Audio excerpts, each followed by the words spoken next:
naghandog ng kanyang mga school supplies at para sa inyo itong lahat mga bata. Ayan. Dahil hindi siya makakapunta ngayon, meron siyang kinatawan at sabay-sabay nating palakpakan. No? Palakpak muna tayo lahat bago kong pakilala.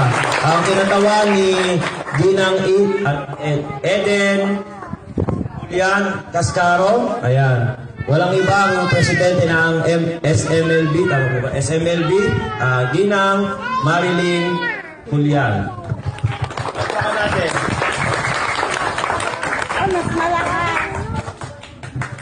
Good morning po.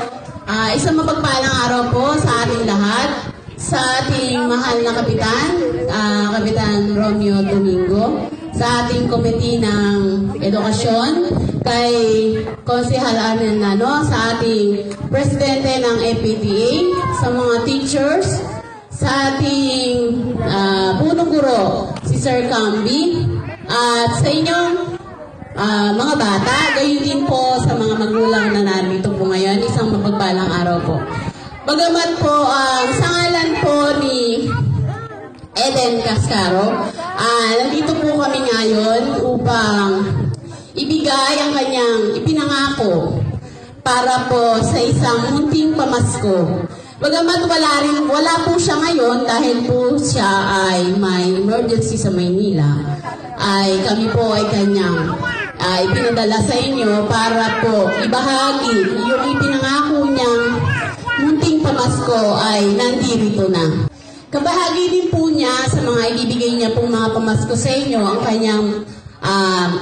kanyang mga kaibigan at mga kapwa vlogger na sina Clita Pasente Malakad, Teluna Reynald, Beatrice Mela Chem, Aldabnes Vanessa Dumawid, at si Elena Manchuse.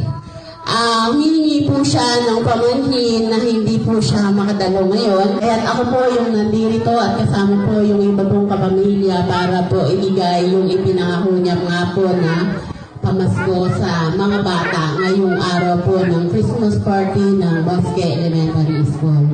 At Monday, makikilala niyo din po siya pag uwi niya rito. Baka po sakali na pumunta siya bago siya po umuwi.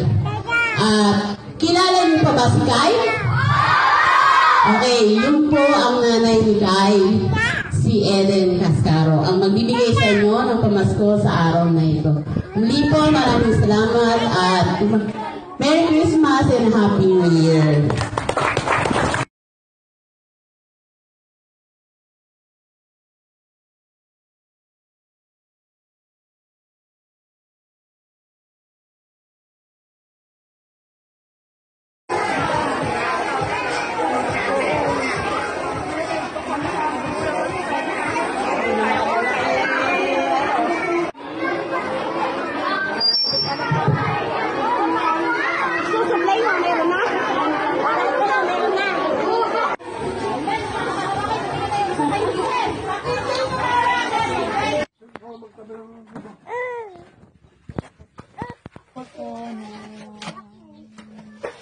Kakain muna.